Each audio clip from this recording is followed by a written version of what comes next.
The land of China was once shrouded in mystery. To outsiders, it was more legend than fact, a place whispered about by merchants who returned from impossible distances with silk that shimmered like water, spices that perfumed the air, and stories of palaces that touched the clouds. To the ancient world, China was not just a country, it was a myth made real, a kingdom of power, wisdom, and endurance, a civilization that, unlike so many others, refused to die. Long before the West even imagined what lay beyond its own horizons, the Silk Road carried whispers of this distant empire, a connection between two worlds. Those who dared to travel its deserts and mountains spoke of a land overflowing with wealth and discipline, where emperors ruled not just by force, but by something greater, a divine right, an order said to come from heaven itself. While great civilizations like Mesopotamia and Rome rose and fell, China endured. Empires crumbled into dust, but this one kept reinventing itself, surviving floods, invasions, wars, and betrayals. Over 5,000 years of rulers, philosophers, and rebels, from mud brick villages along riverbanks to steel towers that now pierce the skies, this land has always held one question at its core. How does a civilization last this long? To understand that answer, you must go back to the rivers that gave birth to it all. The earliest Chinese settlements grew along two arteries of life, the Yellow River in the north and the Yangtze River in the south. These were not gentle streams, but roaring forces of nature.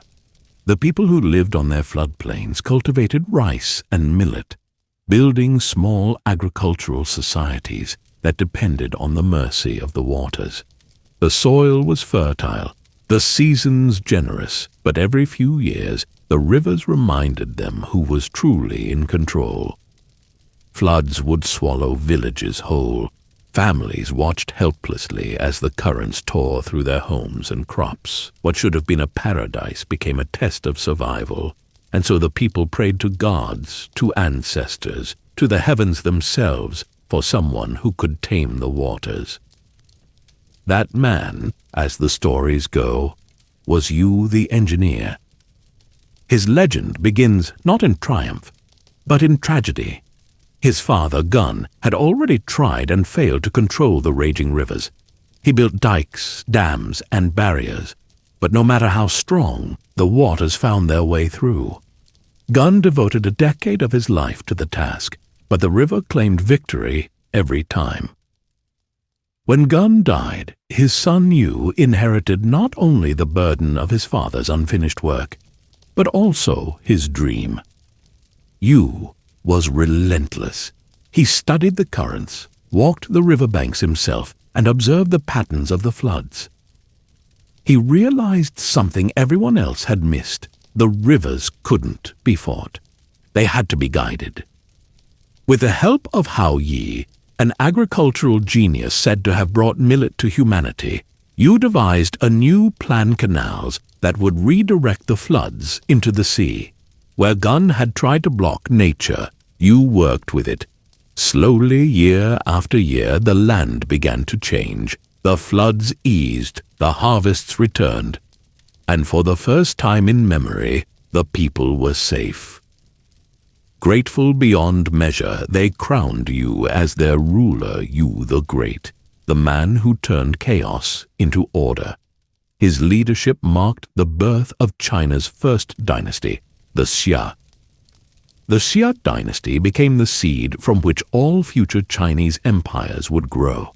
It was a world of farmers, stone tools, and lunar calendars, simple lives guided by the rhythms of the earth and sky. Yu divided his land into 9 provinces, each ruled by its own lord, but loyal to him above all else. But even in paradise, greed waits. When Yu died, his ministers expected power to pass to Gao Yao, the trusted minister of justice he had chosen. Yet fate intervened. Gao Yao died soon after, and the nobles, remembering Yu's greatness, demanded that his son Qi inherit the throne.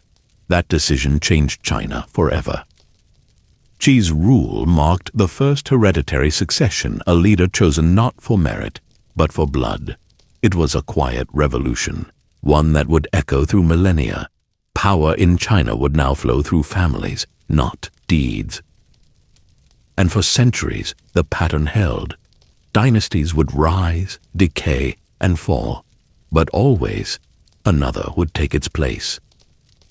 The Xia lasted until the 16th century BCE, when its final ruler, Jie, turned from leader to tyrant.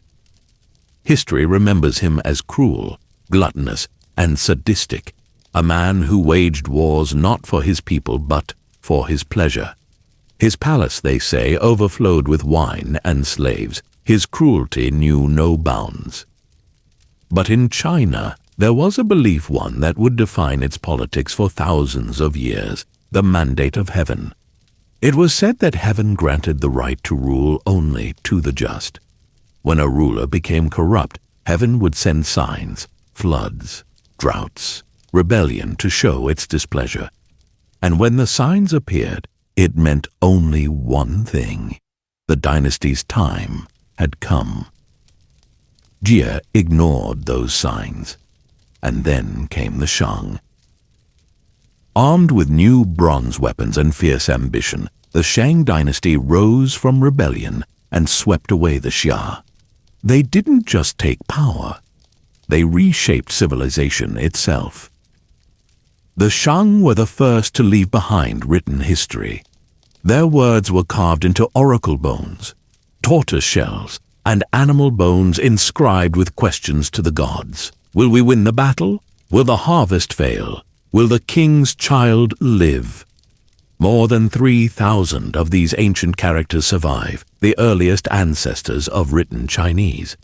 Through them we glimpse daily life 3,600 years ago: ritual, war, worship, and sacrifice. The Shang built their empire through power and fear. They traveled far, conquering lands and bringing back seashells to use as currency. Their society was divided. Nobles and priests lived in luxury, while peasants toiled endlessly in the fields. But what truly defined them was their obsession with the afterlife. The Shang believed death was not an end, but a continuation, and the dead required servants, soldiers, and wealth to accompany them. When a noble died, slaves were buried alive beside them. Human sacrifices were made to summon good weather or victory. The air around their cities was heavy with incense and blood. For 6 centuries, they ruled with strength and ritual. But like the Xia before them, their end came not from weakness, but from decadence. Their final emperor, Dixin, fell into madness. He too became a mirror of the corrupt King Jie, addicted to pleasure, cruelty, and pain. He tortured his enemies, executed his own family, and filled his palace with orgies and excess. And as before, heaven turned its gaze away. In 1046 BCE, the Zhou rose up against the crumbling Shang. The two sides met at the Battle of Muye, one of the bloodiest in ancient Chinese history. The people, sick of tyranny, sided with the Zhou. Slaves rebelled, armies defected, and the Shang collapsed under the weight of their own sins. When the dust cleared, Dixin set fire to his own palace and perished in the flames. The Zhou emerged victorious, and with their rise came one of the most transformative eras in Chinese history. They claimed the mandate of heaven, declaring that their rule was not merely conquest, but divine justice. The concept became law, philosophy, and prophecy, the invisible thread that would bind every dynasty thereafter. The Zhou dynasty lasted nearly 800 years, the longest in China's history. It was an age of invention and philosophy. They built canals that stretched across impossible distances, mastered the art of casting iron, and revolutionized warfare. They created roads, irrigation systems, and even the first versions of the Chinese bureaucracy. But more than their inventions, it was their ideas that shaped eternity. The Zhou era gave birth to China's three great schools of thought: Confucianism, legalism, and Taoism. Each one was a vision for how to live and how to rule. Confucius, born as Kongqiu, was not born into privilege. He lost his father at 3, grew up poor, and worked as a clerk just to survive. But what he lacked in wealth, he made up for in purpose. He believed China had lost its way, that chaos came not from war, but from the decay of virtue. His dream was to restore harmony through respect, hierarchy, and family. Confucius taught that every person had a role: ruler and subject, father and son, husband and wife, elder and youth, friend and friend. Each bond was sacred, and society could only thrive when those relationships were honored. In his vision, the family was the nation's mirror. Just as a child must respect the parent, so must a subject honor the ruler. Through this balance came order through order, peace. But not everyone agreed. Legalism saw mankind not as good, but as dangerous. Its founder, Han Feizi, argued that people were naturally selfish and could only be governed by strict laws and harsh punishments. Mercy, in his eyes, was weakness. Order came from fear. Then there was Taoism, the philosophy of flow. It taught that humanity must live in harmony with nature, not against it. The universe, the Tao, was a river, and those who tried to control it would drown. 3 paths, 3 visions, all born from one civilization trying to understand itself. These philosophies didn't die with their creators. They became China's soul. The emperor might change, the dynasty might fall, but these teachings would live on through every scholar, every farmer, every generation. And as these ideas took root, the world around them began to fracture. The Zhou's vast lands grew restless. Local lords became kings, carving their own states from the empire's bones. China had entered its next great storm, the Warring States period. The land was divided. What was once a unified realm under Zhou rule had now fractured into 7 powerful kingdoms: Qin, Chu, Zhao, Wei, Han, Yan, and Qi. Each one believed it was destined to rule all of China, and for centuries they fought to prove it. The wars that followed were unlike anything the world had seen before. Battles dragged on for months, even years. Millions of soldiers marched under banners of blood and ambition. It was during this chaos that one man wrote what would become the most studied war manual in human history, The Art of War, by Sun Tzu. Sun Tzu understood that brute force alone could never win China. He taught that victory came from patience, deception, and control. All warfare, he wrote, is based on deception. His lessons outlived him, guiding not just emperors, but generals centuries later across the globe. Among all the kingdoms, one stood apart, ruthless, disciplined, and ambitious beyond measure: the state of Qin. Its ruler, Yingzheng, believed that the wars were not a curse, but destiny that heaven had chosen him to end the chaos once and for all. At just 13 years old, he ascended the throne. By his late 20s, he had transformed Qin into a war machine. Iron weapons, crossbows, organized ranks, no one fought like them. The Qin conquered Han first, swallowing it whole within a year. Then came Zhao, whose legendary general Li Mu nearly halted Yingzheng's advance. But deceit, not battle, ended Zhao. Yingzheng bribed officials to turn the king against Li Mu, convincing him that his general plotted treason. The loyal commander was executed by his own people, and Zhao fell soon after. Next was Yan. The crown prince of Yan, desperate and terrified, attempted to end the war through assassination. He sent his best man, Jing Ke, carrying a poisoned dagger hidden within a rolled-up map meant as a gift.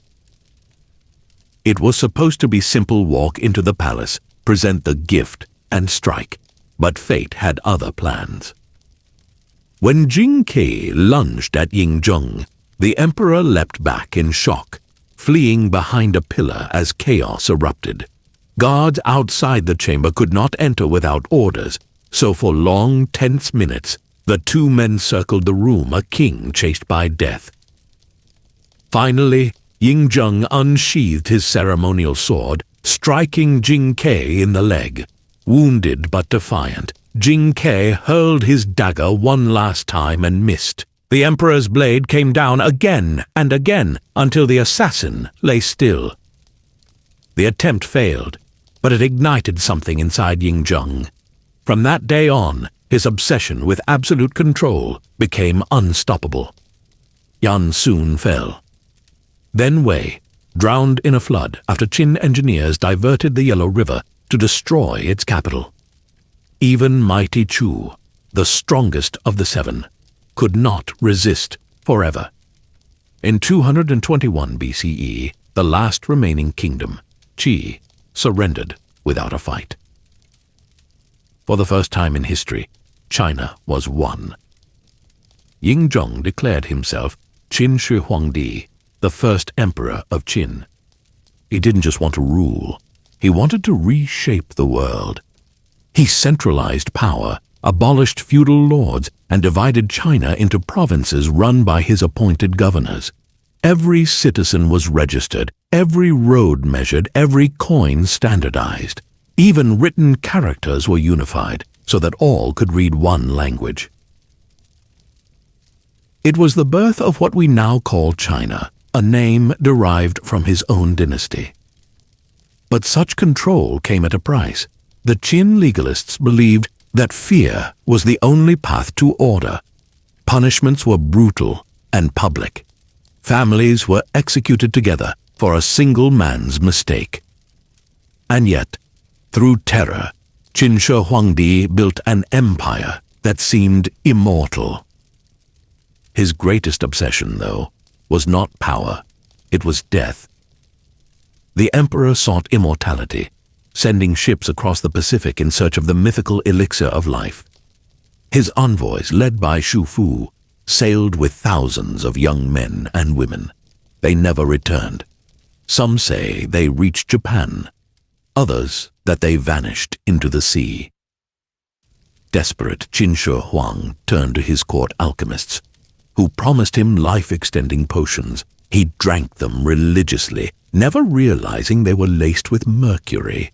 The very cure he sought became his poison. As he grew sicker, his paranoia deepened. He ordered the burning of books, hundreds of them, and buried alive scholars who defied him. It was the first recorded mass book burning in human history. He wanted to erase the past so that his rule would be the only truth.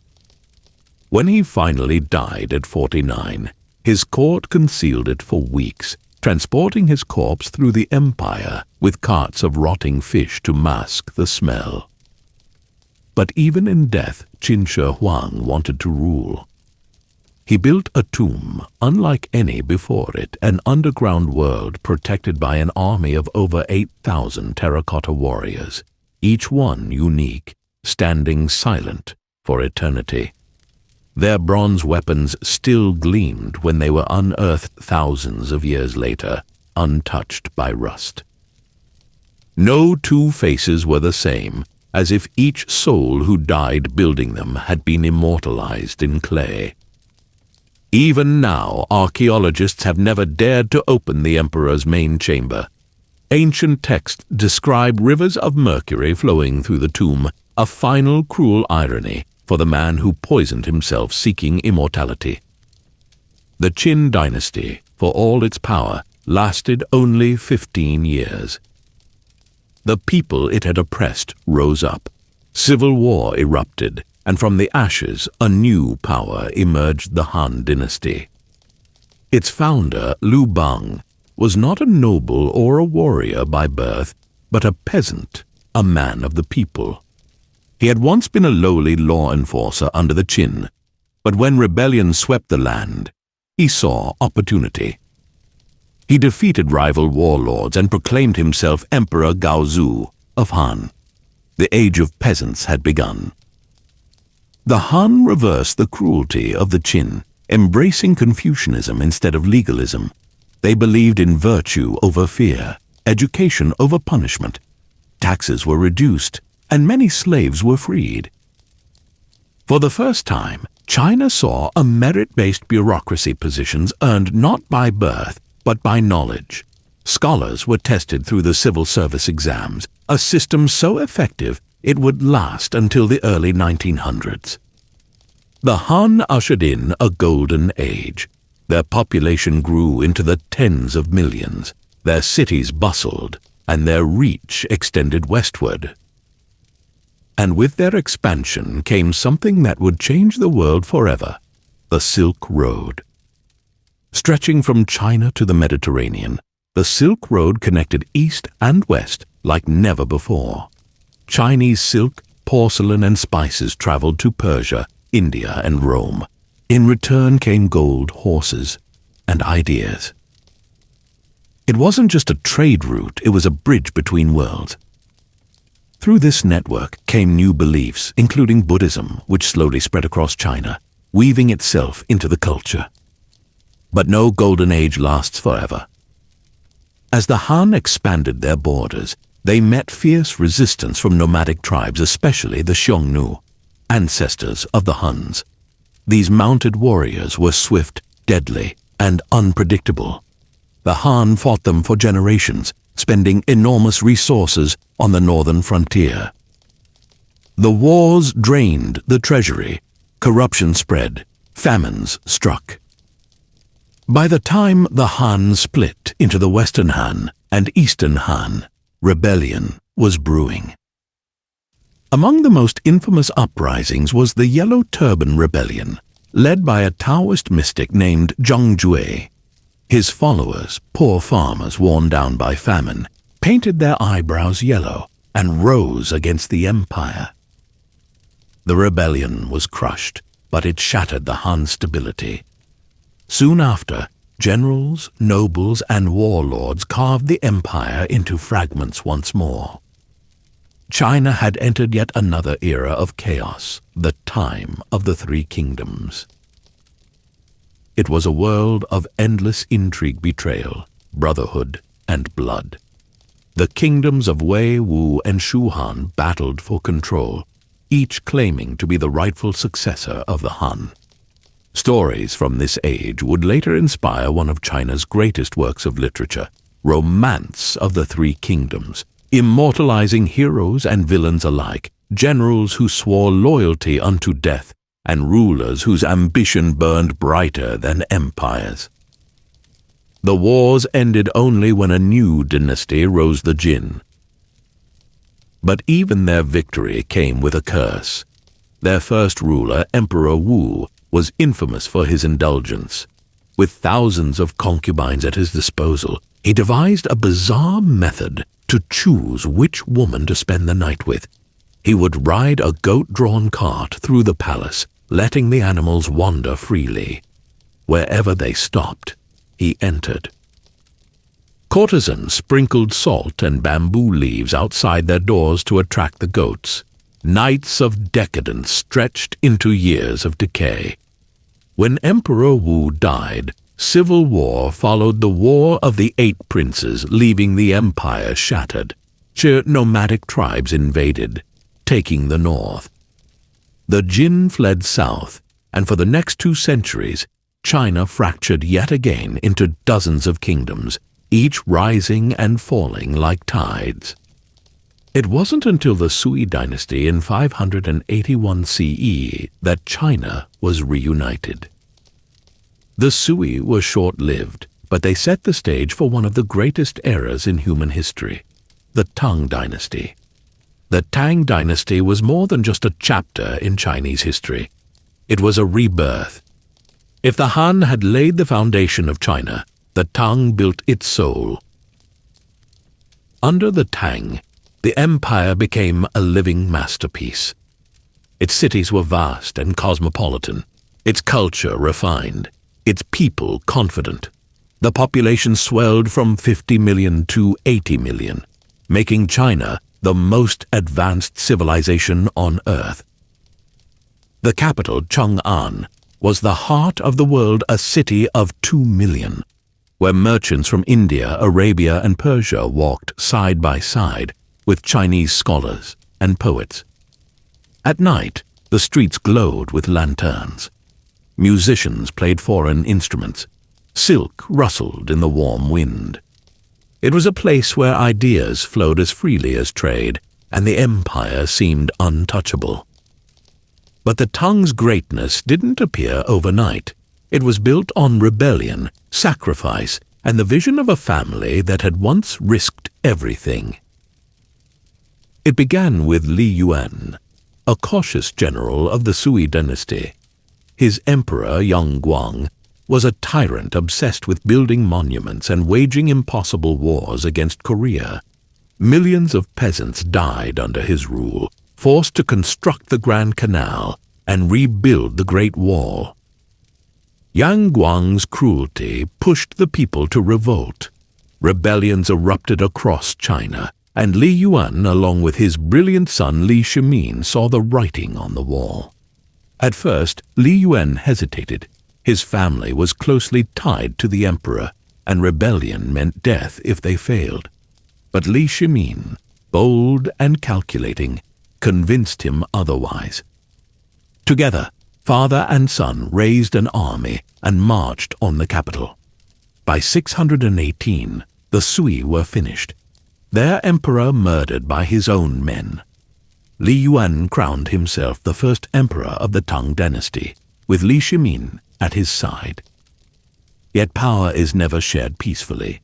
Li Yuan had multiple sons, but Li Shimin's intelligence and victories on the battlefield made him the most feared and the most envied. His older brother, Li Jiancheng, grew jealous, plotting to remove him from succession. What began as quiet rivalry soon became open conspiracy. Li Jiancheng poisoned his brother's wine, spreading lies through the court to weaken him. But Li Shimin's spies uncovered everything. He knew that as long as his brothers lived, he would never be safe. In the summer of 626, he struck first. At dawn, near the Wanwu gate of the imperial palace, Li Shimin ambushed his brothers. Arrows flew, swords clashed, and when the dust cleared, Li Jiancheng and Li Yuanji lay dead. Their blood on the stones sealed Li Shimin's fate and his crown. He became Emperor Taizong, the greatest ruler China would ever know. Taizong ruled with intelligence and humility. He invited criticism from his ministers, urging them to correct his mistakes. "If the mirror of bronze reflects your face," he said, "then the mirror of history reflects your heart." He rebuilt the economy, lowered taxes, and brought peace to a war-torn land. Even the defeated Turkic tribes of the north respected him, calling him the Heavenly Khan. For the first time, China was not just a nation, it was an empire that commanded the respect of continents.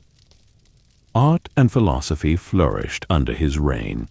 Poets like Li Bai and Du Fu immortalized life's beauty and sorrow. Buddhism and Taoism thrived side by side, their temples rising like stars across the land. Trade routes reopened, and China's influence stretched from Japan to Persia. The Silk Road was alive again, carrying not only goods, but culture, painting, music, language, and faith. But even the brightest light casts shadows. After Taizong's death, the Tang reached both its greatest height and its slow decline. His descendants expanded the empire's borders, but decadence returned to the court. By the reign of Emperor Xuanzong, The Tang had grown rich and careless. Xuanzong was a lover of art and beauty. His palace was filled with music and poetry, and his favorite concubine, young Guifei, became the most famous woman in Chinese history. But while the emperor lost himself in pleasure, corruption spread like rot beneath the gold. One man saw an opportunity. His name was An Lushan, a general of Turkic descent who had risen high in the Tang military. Charismatic, ambitious, and cunning, An Lushan commanded over 150,000 troops and enjoyed the emperor's full trust. Some even whispered that young Guifei treated him like an adopted son. But flattery hides daggers. In 755, An Lushan declared himself emperor of a new dynasty, the Yan, and marched his armies toward the Tang capital. The rebellion that followed was one of the deadliest wars in human history. Cities were burned, millions slaughtered, entire provinces erased from the map. The Tang capital, Chang'an, fell. Xuanzong fled the city with his entourage, but his soldiers, starving and furious, turned on him. They blamed young Guifei for the empire's ruin, claiming her greed and her cousin's corruption had invited disaster. Surrounded by mutinous troops, the emperor had no choice. He ordered young Guifei to be strangled. The woman he once adored died by a silk cord in the wilderness, her body left by the roadside. And Lushan's rebellion raged for 8 more years, killing tens of millions. Though the Tang eventually reclaimed their throne, the empire was broken. Its golden age had ended. The centuries that followed were a blur of violence and rebirth. After the Tang collapsed in 907, China entered the chaotic 5 dynasties and 10 kingdoms period. Warlords rose and fell faster than seasons changed. It seemed the age of unity had passed forever. But in 960, a new power emerged, one that would bring order again, through intellect rather than conquest. This was the Song dynasty. The Song were scholars, not warriors. They believed that stability came from knowledge and governance, not brute strength.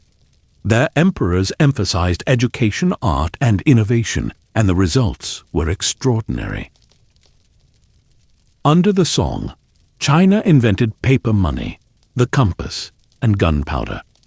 Printing presses spread books and ideas faster than ever before, allowing learning to reach even the common people. Cities like Kaifeng and Hangzhou became centers of art and science. Streets buzzed with merchants, tea houses, and scholars debating philosophy. Women in silk robes walked across arched bridges, while musicians played lutes in the fading sunlight. But the Song's brilliance came with fragility. Their armies were weak compared to the nomadic powers rising beyond the Great Wall. First came the Khitan Liao, then the Jurchen Jin, and finally a storm unlike any before, the Mongols. Born in the brutal steppes of Mongolia, Genghis Khan was more force of nature than man. His rise began with betrayal and blood. As a child, he watched his father poisoned by rivals and his family cast out into the wilderness. By 13, he had killed his own half-brother to secure power. By 30, he had united the warring tribes of the steppe under one banner. The Mongols rode like ghosts, striking faster than any army in history. Their horses could run for days. Their archers could fire with deadly precision, even at full gallop. When Genghis set his eyes on China, not even the Great Wall could save it. The Mongols invaded, city by city, leaving nothing but smoke and silence. Those who resisted were slaughtered. Those who surrendered were spared for now. When Genghis died in 1227, his empire stretched farther than any before him, from Korea to Eastern Europe. His grandson, Kublai Khan, finished what he started. By 1279, all of China was under Mongol rule. Kublai founded the Yuan dynasty, moving his capital to Khanbalik, modern-day Beijing. For the first time, China was ruled by foreigners. Yet Kublai was different from his grandfather. He admired Chinese culture and sought to blend it with his own. He promoted trade, restored the Grand Canal, and welcomed travelers from distant lands, including one who would make his empire famous in the West, Marco Polo. Marco Polo wrote of Kublai's palaces, vast armies, and the wonders of China from paper currency to fireworks. To Europeans, his accounts sounded like fantasy, but they were real. Still, beneath the wealth, resentment brewed. The Chinese people saw their conquerors as outsiders. Taxes rose, corruption spread, and natural disasters struck. Then came the plague. The Black Death, carried along the same trade routes that had once brought silk and gold, swept across China in the 1330s, long before it reached Europe. Tens of millions died. The empire, weakened by death and chaos, began to crumble. And from the ashes, rebellion rose again. One of those rebels was a peasant monk named Zhu Yuanzhang.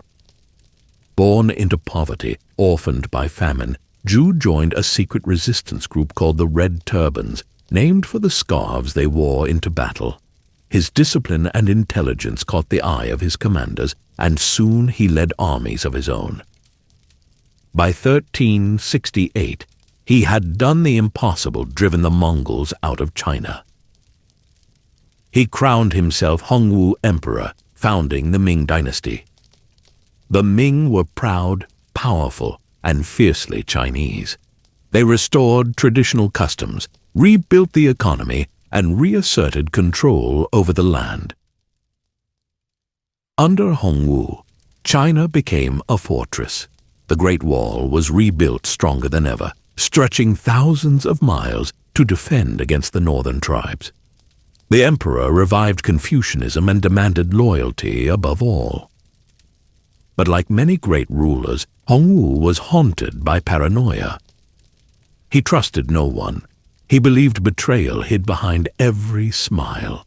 His suspicion led to purges, tens of thousands of officials executed, entire families wiped out. Even whispers of dissent could lead to death. Still, the Ming thrived. Cities grew, art flourished, and science advanced. It was during this time that Zheng He, a Muslim admiral, led the most ambitious naval expeditions the world had ever seen. His fleet of treasure ships, some larger than modern aircraft carriers, sailed as far as Africa, decades before Columbus ever dreamed of crossing an ocean. But after his voyages ended, China turned inward. Isolation replaced exploration.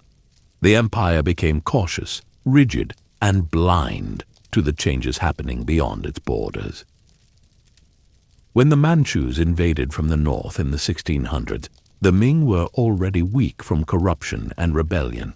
In 1644, the last Ming emperor, Chongzhen, hung himself as rebels stormed Beijing.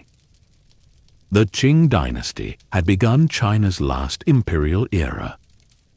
The Qin Dynasty was not born from the heart of China, but from the cold northern lands beyond its walls.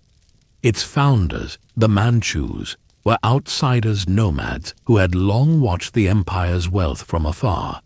Yet once they crossed the Great Wall, they became more Chinese than the Chinese themselves. To ensure loyalty, the Manchus imposed their customs upon the population.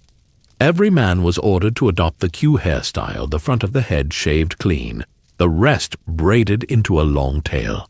The message was clear: submit or die. Resistance was met with slaughter. And yet, the Qing were not merely conquerors. They were builders. Under their rule, China entered a new era of expansion and prosperity. The Kangxi Emperor, who ruled for 61 years, became one of the most remarkable monarchs in world history. He was both warrior and scholar, leading campaigns that secured China's borders while also personally editing dictionaries and promoting science. He traveled across the empire disguised as a commoner to observe the lives of his people. When floods struck the south, he funded relief efforts with his own treasury. When scholars brought him Western instruments and maps, he listened and learned instead of dismissing them. Under Kangxi, China reached a fragile balance, one foot in tradition, the other cautiously touching modernity. But it was his grandson, the Qianlong Emperor, who took the Qing to their glittering peak. Qianlong was a man of contradictions. He was a poet, an art collector, and a conqueror. Under his rule, the empire's borders stretched farther than ever. Tibet, Xinjiang, and Mongolia all fell under Qing control. The imperial palaces overflowed with treasures, paintings, and priceless jade sculptures. But with power came arrogance.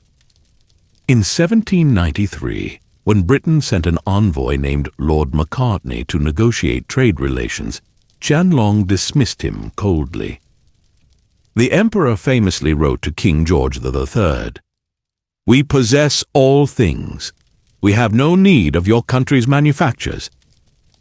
That arrogance would cost China dearly. While Europe surged forward into the Industrial Revolution, China stood still, content in its illusion of superiority. By the 1800s, that illusion began to crack. Foreign ships appeared along China's shores, not bearing gifts, but opium. British merchants, eager to reverse their trade deficit, began smuggling the narcotic into China by the ton. Millions became addicted. Families were destroyed. Silver, once the empire's economic backbone, drained from the treasury into British hands. When Emperor Daoguang ordered the trade stopped, he sent his loyal official Lin Zexu to act. Lin wrote an impassioned letter to Queen Victoria, pleading for morality, asking why Britain would poison a foreign people with what it forbade at home. The letter was ignored. So Lin acted. He seized over 2.4 million pounds of opium in Canton and publicly destroyed it. The smoke from the burning drug filled the sky like a dark omen. Britain's response was swift and merciless. In 1839, the First Opium War began. British gunboats armed with modern cannons obliterated China's wooden ships. The Qing armies, still using swords and muskets, were slaughtered.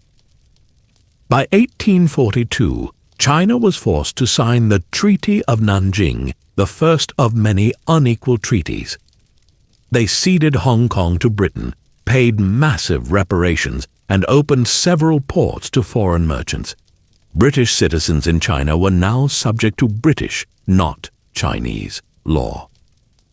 It was humiliation written into parchment. The empire that once saw itself as the center of the world was now being carved apart by foreign powers. As if external enemies weren't enough, rebellion flared from within. In the south, a failed scholar named Qin Shi Huang suffered a nervous breakdown after repeatedly failing his imperial exams.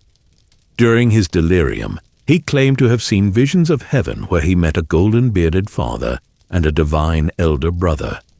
When Hong recovered, he became convinced that his brother had been Jesus Christ and that he himself was the Son of God, sent to rid China of demons, meaning the Qing Dynasty. He gathered followers, preaching equality, communal wealth, and the destruction of idols. His movement became the Taiping Heavenly Kingdom. At first, it was a spiritual uprising. Then it became a civil war. Hong's followers, men and women alike, marched across southern China, seizing cities with shocking speed. They banned alcohol, gambling, and even traditional hairstyles, calling them symbols of demonic corruption. By 1853, they captured Nanjing, declared it their capital, and renamed it Heavenly Peace. Hong ruled as a self-proclaimed heavenly king, his followers believing he spoke directly with God.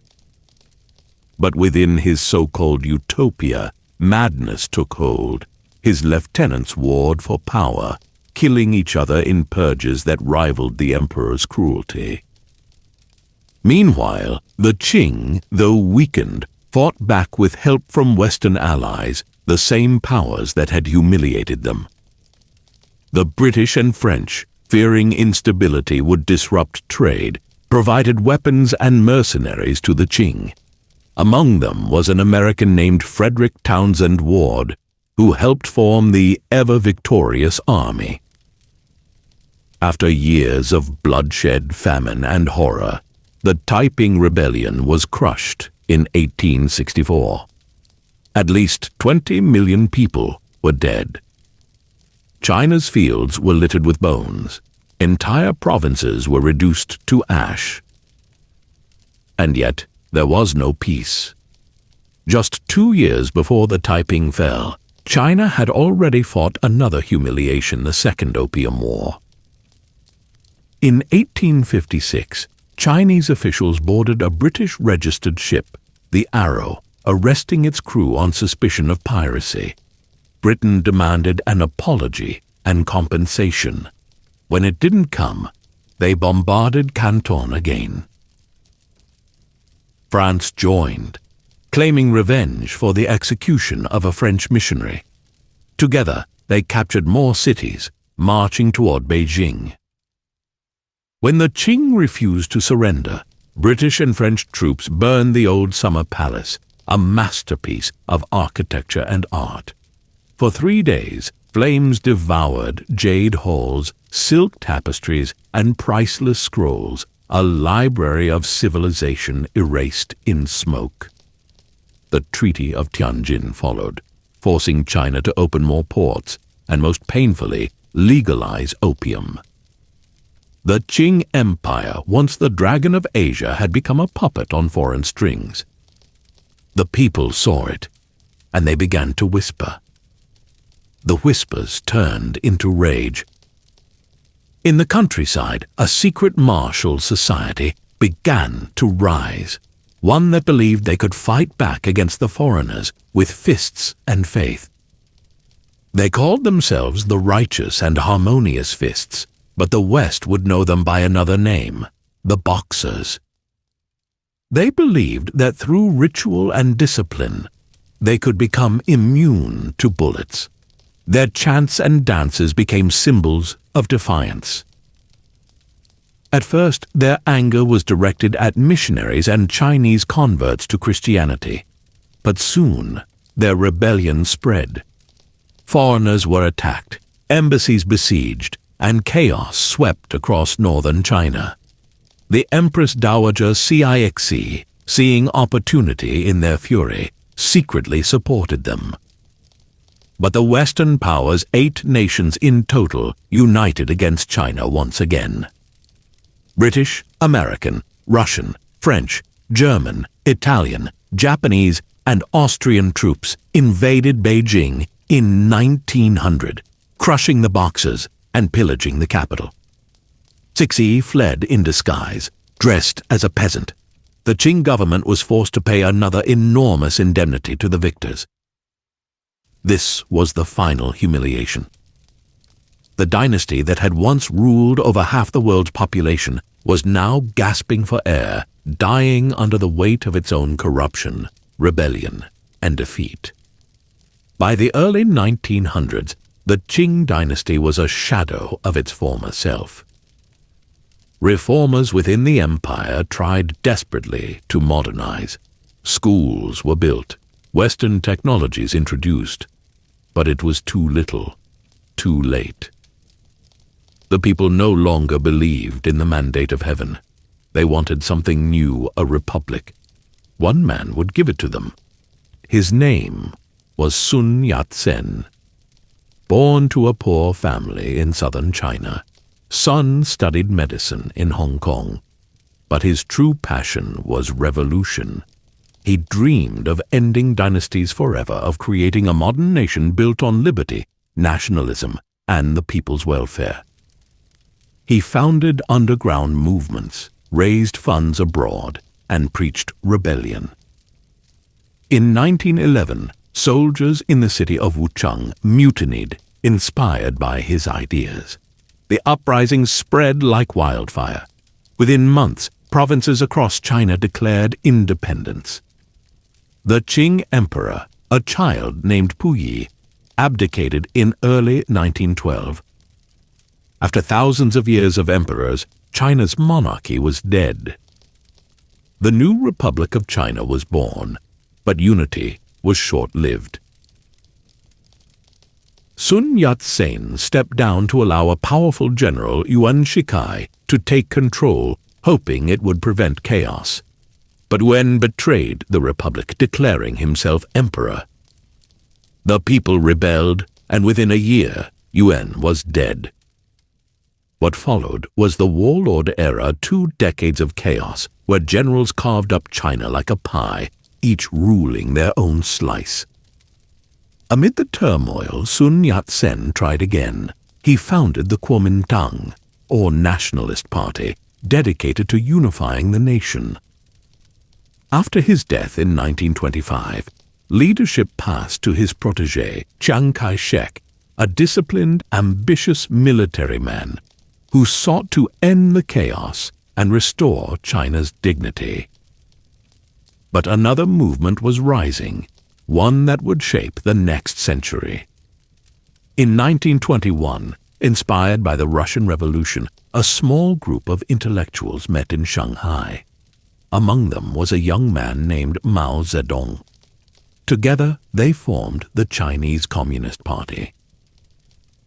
At first, the communists and nationalists worked together to unify the country, but soon their alliance shattered. Chiang saw communism as a disease that needed to be cut out before it spread. In 1927, he launched a purge. Thousands of communists were hunted down and executed in what became known as the Shanghai Massacre. Those who survived fled into the mountains, regrouping, training, waiting. Among them was Mao. He believed China's strength lay not in the cities, but in its peasants. Slowly he built his Red Army, living among the poor and earning their loyalty. But Chiang would not let them grow unchecked. His armies encircled the communist strongholds, burning villages and cutting off supplies. Mao's forces were nearly destroyed. In 1934, facing annihilation, the communists made a desperate escape, a retreat that would become legend, the Long March. Over 10,000 kilometers, through mountains, rivers, and deserts they walked. Starvation, disease, and exhaustion claimed 9 out of 10 soldiers. But those who survived emerged stronger, hardened, united, and devoted to Mao. He was no longer just a commander, he was a symbol. And soon he would become a god in human form. The 1930s brought a new kind of terror, one that made even China's civil war seem small. While Mao's communists and Chiang Kai-shek's nationalists fought for power, a foreign empire crept closer. Japan had already seized Manchuria in 1931, installing a puppet ruler, the former child emperor Puyi, the last of the Qing line. What began as quiet occupation soon turned into full-scale invasion. By 1937, Japanese troops stormed across the northern provinces. The skies over Shanghai were black with smoke. Railways, bridges, entire towns all fell in days. Chiang's armies, though vast, were outmatched by Japan's technology and brutality. And then came Nanjing. The fall of Nanjing remains one of humanity's darkest chapters. When Japanese forces entered the city, they unleashed 6 weeks of horror that defies comprehension. Civilians were bayoneted in the streets. Soldiers used women as targets for practice. Families were slaughtered together. Over 200,000 civilians were killed. Some historians say far more. The rivers ran red, and the world watched in silence. Yet from the ashes of despair, a strange unity was born.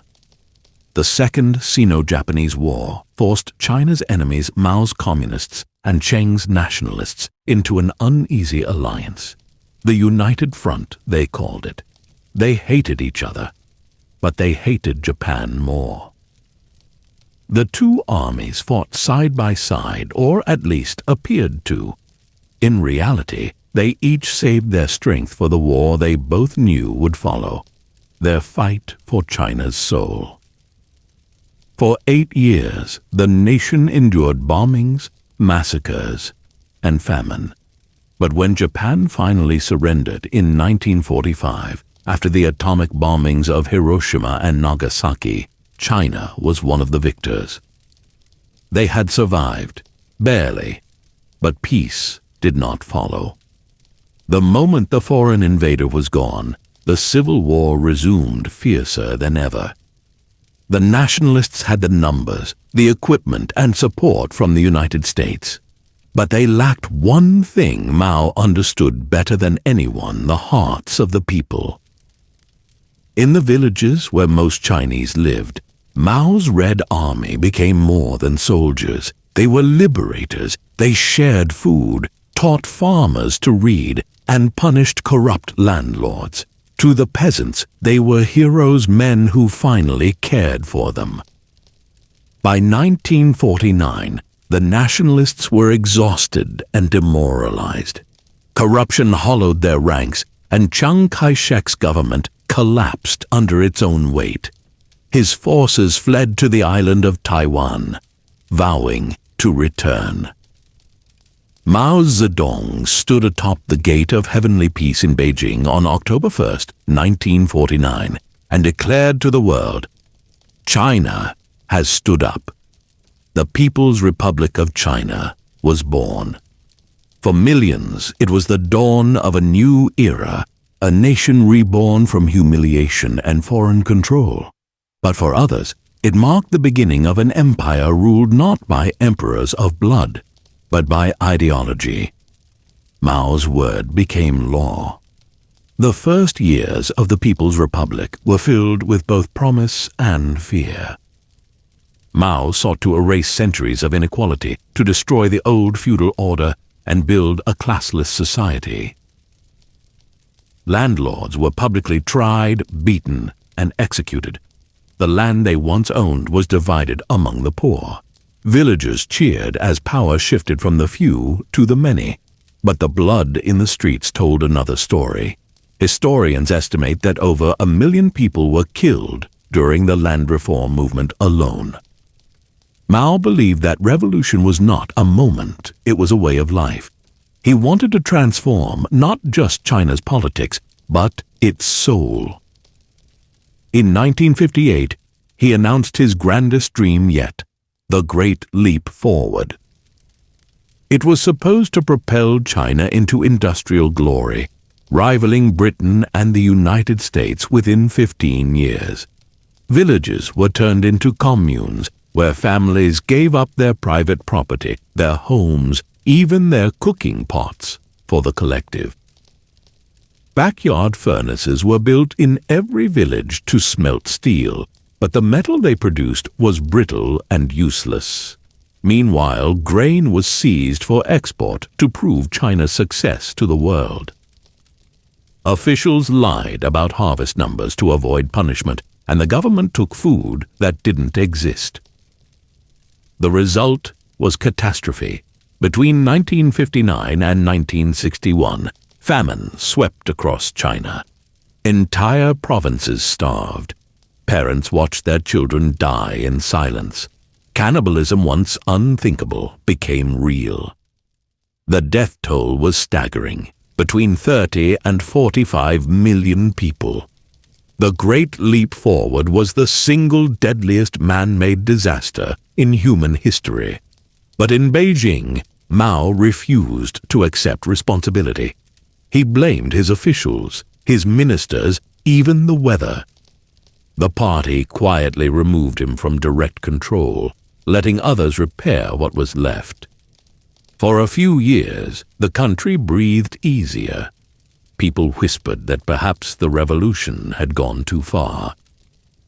Mao heard those whispers, and he decided to silence them forever.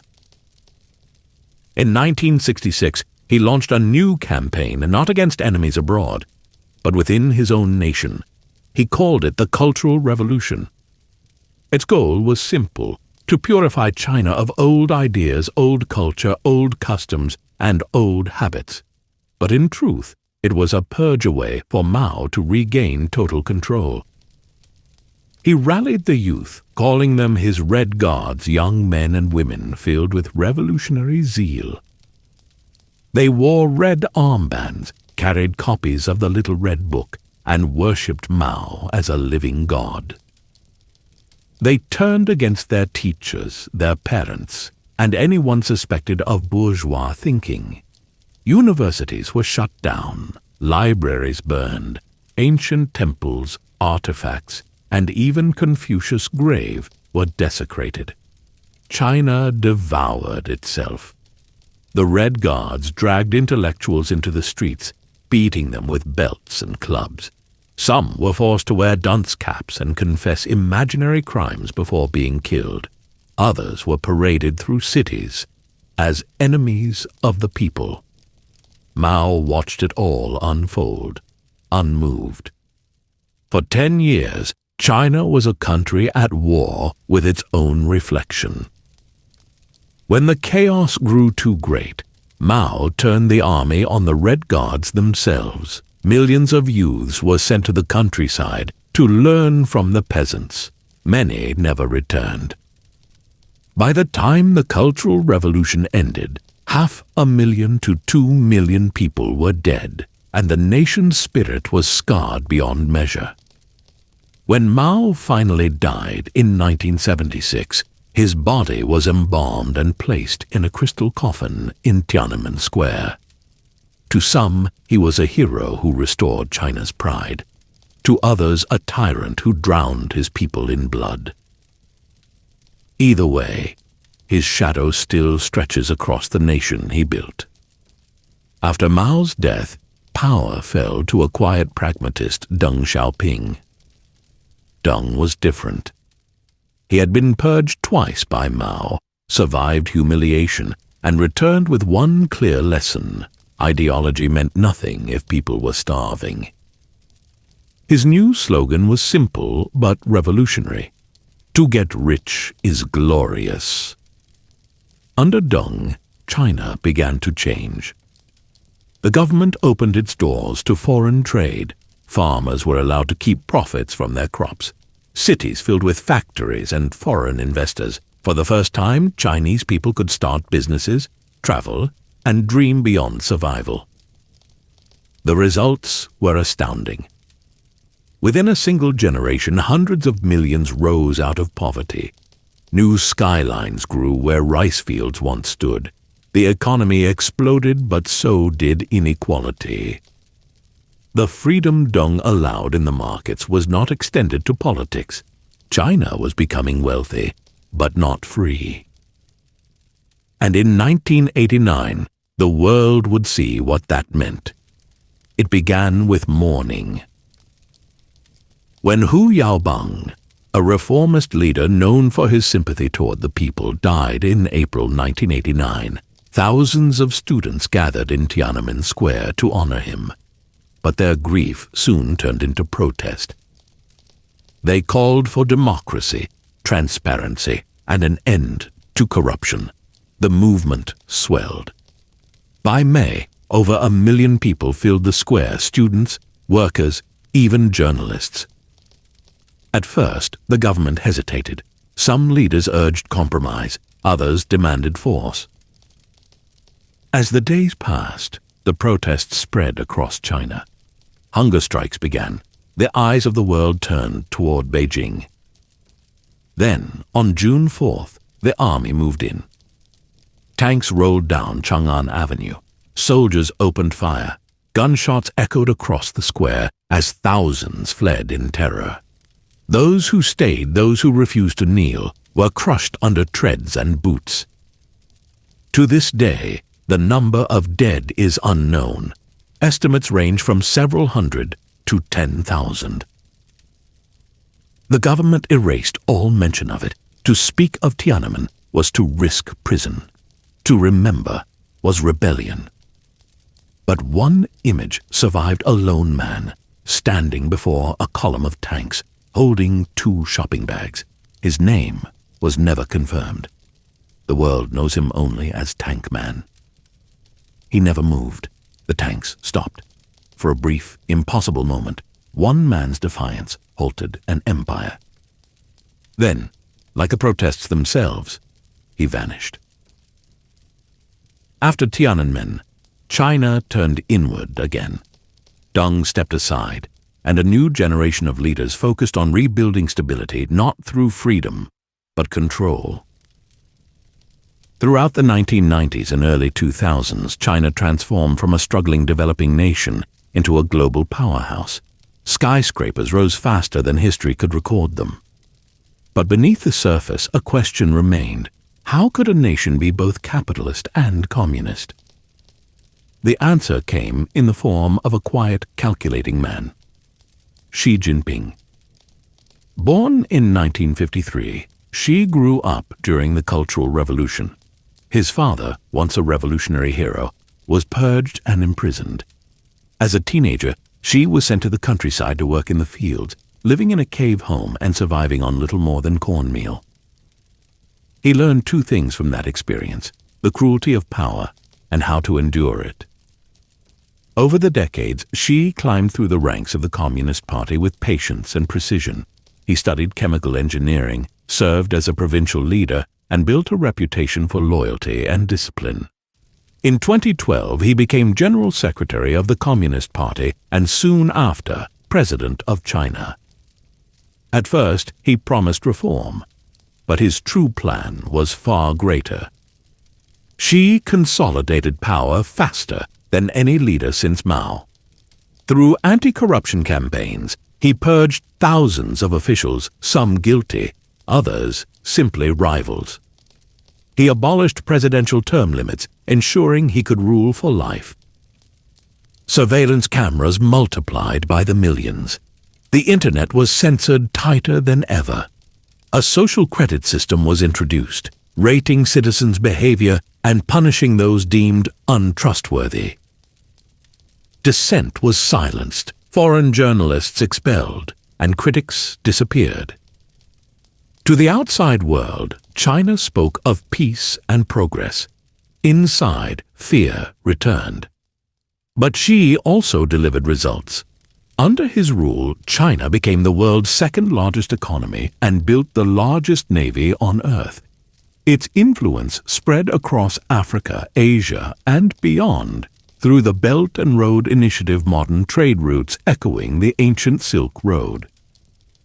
To some, Xi is the man who restored China's rightful place as a superpower. To others, he is a reminder that in China, power always demands obedience. Today, the nation stands at a crossroads. The skyscrapers of Shanghai and Shenzhen glitter like stars, symbols of modern triumph.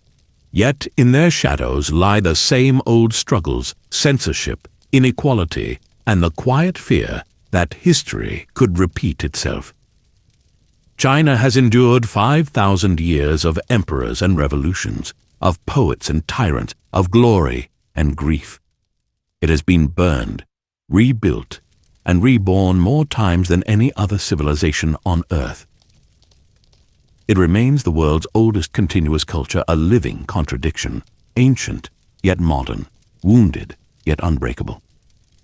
And through every dynasty, rebellion, and transformation, one truth has endured: China never disappears. it adapts. Like the yellow river that birthed it, it floods, recedes, and finds a new course, but it always flows forward.